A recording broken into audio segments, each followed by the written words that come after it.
Coucou tout le monde, on se retrouve aujourd'hui pour une nouvelle vidéo qui va être la vidéo sur le galop 2. Vous me l'avez pas mal demandé, le galop 2 en particulier, puis comme j'avais fait le 1, on fait dans la continuité le numéro 2.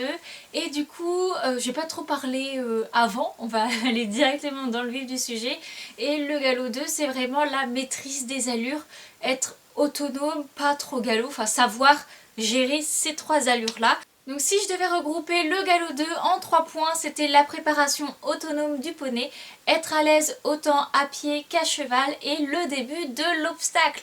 Donc maintenant on va aller aborder les 4 points principaux, on va commencer par la théorie. Donc pour la théorie, première partie ça va être pour tout ce qui est à pied avant de monter, c'est-à-dire la préparation, autant le pansage que le matériel, il va s'agir de donner le nom des brosses, des parties de la selle, du filet, du licol, tout ça. Donc pour ce qui est partie du matériel, je vous en ai fait une vidéo il y a maintenant quasiment un an je crois, donc je vous la mettrai en fin de cette vidéo là. Et donc ensuite au niveau du nom des brosses, ça c'est assez facile de retrouver sur internet, donc voilà, je me fais pas trop de soucis pour vous à ce niveau là. Ensuite il y a des savoirs à connaître, du coup à savoir, c'est notamment tout ce qui va être figure de manège, tout ce qu'on peut faire dans une carrière, dans un manège, dans un espace de travail. Donc ça part de la simple diagonale, volte à tout ce que vous voulez, serpentine, machin et tout ça. Ensuite, tout ce qui va être logement du poney, les différents lieux, par exemple le box, la stalle, le pré, le paddock, la douche, le solarium, voilà, savoir un petit peu les différents endroits de la vie du cheval, en fait, si on peut dire ça comme ça. Et pour finir, les disciplines, les principales disciplines, les disciplines que quasiment tous les centres équestres font, plus du coup les disciplines olympiques. Ça, je me fais pas trop de problème aussi, c'est quelque chose que tout cavalier sait, même sans forcément monter à cheval en fait. Ensuite, ça va être axé au niveau de la vie, du comportement du poney, comment les poneys évoluent-ils ensemble, savoir qu'il y a une hiérarchie quand il y a des groupes, qu'il y en a qui sont plus dominants que d'autres, tout ça. Ensuite les questions d'alimentation, voilà, tout ce qui est besoin d'alimentation, mais ça vraiment dans une moindre mesure. On vous en demandera plus dans les prochains galops, mais là c'est vraiment savoir par exemple faire la différence entre la paille et le foin, qu'est-ce que le cheval mange. Même si le cheval mange des fois la paille, c'est principalement le foin qu'il mange. Voilà, les granulés, voilà, ce que le cheval peut manger, ce que le cheval ne peut pas manger. Voilà, un peu la base de l'alimentation et des besoins du coup nutritionnels du cheval, que le cheval a besoin de beaucoup boire, que le mieux c'est que le cheval mange en continu, tous ces trucs là en fait. Ensuite ça va être une partie physique dans la théorie en fait, mais physique du poney, c'est-à-dire les différentes robes autres qu'on a vues au galop 1, mais également du coup les particularités des robes, c'est-à-dire les entêtes, les balsanes, tout ça, et les parties des membres, pas en détail, mais un petit peu le canon, le boulet, le pâturon, toutes ces petites choses là, assez simples en fait, qu'il faut connaître, ainsi que différentes races, mais quand même les races typiques. Par exemple un trotteur, donc généralement c'est le trotteur français. Ensuite par exemple le pur sang anglais, après ça va être le sel français, je sais pas vraiment qu'est-ce qu'il y a d'autre dans un centre équestre en général, parce qu'il y a aussi du coup beaucoup de croisements. Sinon je dirais en poney c'est le Welsh, le Connemara, puis le Shetland, hein, lui tout le monde le connaît. Enfin, connaître quelques races principales, notamment faites par rapport aux chevaux et aux poneys qu'il y a dans votre centre équestre, tout simplement. Ensuite on va passer à la partie soins. Il faut donc savoir entretenir son matériel. On ne vous demande pas de le faire, mais de savoir que par exemple le matériel en cuir, il va falloir mettre du savon glycériné, puis de la graisse pour cuire ou du baume pour cuire. Après chacun fait un peu comme il veut, mais de base on apprend avec la graisse à cuire. Voilà. En fait voilà, savoir comment faire le mors, on le nettoie après chaque utilisation, enfin au niveau comment on lave les guêtres, comment on lave, voilà, entretenir le matériel pour ne pas blesser son poney. Ensuite dans la partie soins, je ne considère pas ça forcément comme soins, mais dans tous les sites que j'ai regardés et même au niveau de la FFE, Pour eux c'est des soins, donc on va dire que c'est aborder un poney dans un champ et le relâcher. Donc attraper un poney et le relâcher, pas cette fois-ci dans le box mais en dehors en fait, que ce soit paddock, box, enfin paddock, pâture, après, enfin voilà, tout ce que vous voulez qui n'est pas clos de 3 mètres carrés, on va dire, quelque chose comme ça. Ensuite, il faut savoir faire un pansage complet et notamment curer les postérieurs. Les postérieurs ne sont pas demandés au galop 1 puisque il y a des chevaux qui sont un peu plus compliqués à donner les postérieurs et ça peut être légèrement dangereux lorsqu'on ne sait pas vraiment comment s'y prendre. Mais à partir du galop 2, voilà, on estime que vous savez et vous devez savoir curer les postérieurs. Donc voilà, faire un pansage complet et curer les postérieurs. Et pour finir, ce sera donner à manger. Donc voilà, on vous donnera la ration et il faut que vous sachiez comment aller la donner au cheval, donc soit mettre dans un seau et lui donner le seau devant lui, ou aller au fond du box dans la mangeoire, tout ça. Mais voilà, ça se fait pas n'importe comment. Quand on arrive avec de la nourriture dans un box, il peut y avoir différentes réactions des chevaux, ceux qui peuvent se jeter dessus et dans ce cas là il faut faire attention à votre vie, et ceux qui vont directement dans la mangeoire parce que de toute façon ils ont compris qu'il n'y avait que là qui pourraient manger. Voilà, donc voilà, c'est quand même à savoir et c'est quand même relativement important, hein, la nourriture.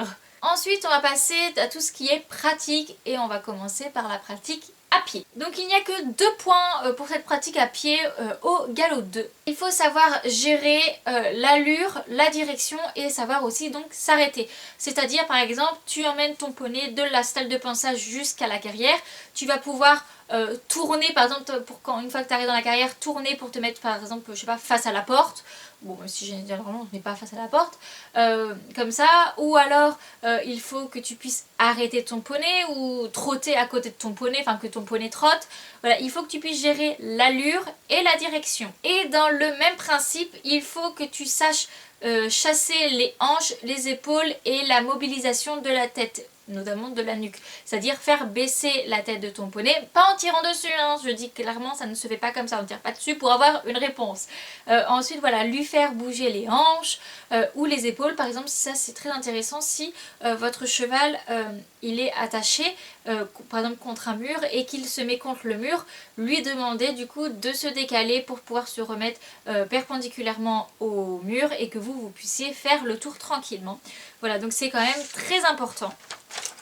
Et maintenant, j'ai toujours mon petit carnet avec moi, on va passer à la pratique sur le poney. Donc il faut savoir régler ses étriers soi-même, autant à pied que à cheval.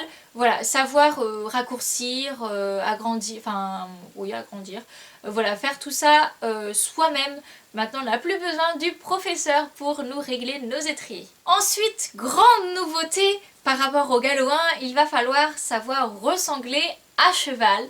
C'est quelque chose d'assez dur au début, il faut avoir le coup de main, mais voilà, c'est vraiment très pratique, tu peux le faire au fur et à mesure de la séance, vérifier que ta sangle n'a pas bougé, hein, notamment après le galop par exemple. Mais c'est pas parce que vous ressanglez tout seul qu'il ne faut pas demander à votre moniteur de vérifier que vous ayez bien sanglé, parce qu'on peut croire l'avoir bien fait et qu'au final non, et c'est un truc au premier départ au galop vous tombez parce que la selle tourne, ça serait quand même malheureux.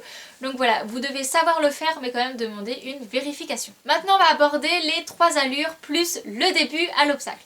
Donc pour tout ce qui est du pas, vous devez vraiment, c'est une allure qui doit être acquise, c'est-à-dire faire des figures de manège, des arrêts quand vous voulez, en lettres un peu précises quand même, hein, quelques mètres près on va dire, quelques foulées près de pas on va dire. Voilà, donc tout ce qui est figure de manège, changement de direction, tout ça, ça doit être acquis.